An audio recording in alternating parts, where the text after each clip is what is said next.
Certainly an important issue. Committee Chair Francois Beukman joins us now. Good evening, Mr. Beukman. Firstly, what will you be hoping to get out of these particular hearings that you'll be holding, especially in rural communities, which we know are often neglected when it comes to issues of service delivery, and policing would be no different? Good evening, Kathy, and good evening to the viewers, and thank you very much for the opportunity. The Portfolio Committee on Police believes that rural safety is an apex priority of the South African Police Service. Now, since 2011, the South African Police Service have been implementing this rural safety plan. The dilemma is that there is still 19 police stations that are outstanding. Of the 1,146 police stations in the country, more than 432 is rural stations. So it's critical that we analyse what is the capabilities of the South African Police Service and what's currently being done to ensure that there's enough resources available. The South African Police Service is currently busy with a review of the 2011 policy. They started in January of 2018 and they are aiming to finalise that process at the end of November. From the Portfolio Committee side, the engagement tomorrow is really to test their readiness to review the policy and also to get input from other stakeholders. We've invited stakeholders from the agricultural societies as well as civil society organizations to give input to the Portfolio Committee. Three of the let's say, dilemmas that's currently hampering the implementation of the rural strategy is the vast areas that is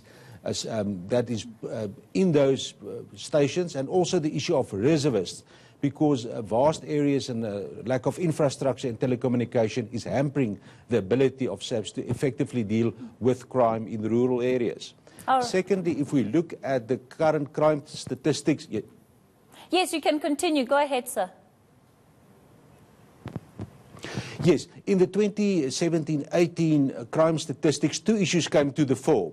There has been an increase in stock theft of 7.8% in all the provinces. We also see that some of the murder rates in some of the rural areas is also in the up.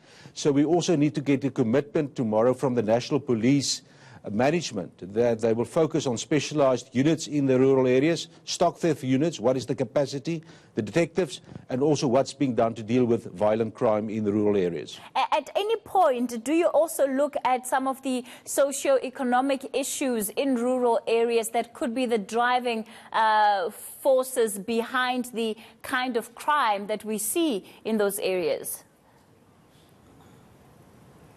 Of course, social cohesion issues, underdevelopment is some of the key drivers of crime in these areas. There is a joint planning and intelligence committee at NATJoins from the South African Police Service, including other government departments, including civil society. And we also want to analyse tomorrow whether that system is working effectively. Is the structures meeting, is the regular meetings, and what's being done to ensure that the footprint of the joint intelligence and planning committees is also spread across the various provinces, and to ensure that there's a proper footprint of police services in those areas. All right, let's leave it there for tonight. Thank you so much for your time. That was Chairperson of Parliament's Portfolio Committee on Police, Francois Beukman. Certainly the committee embarking on a very important process.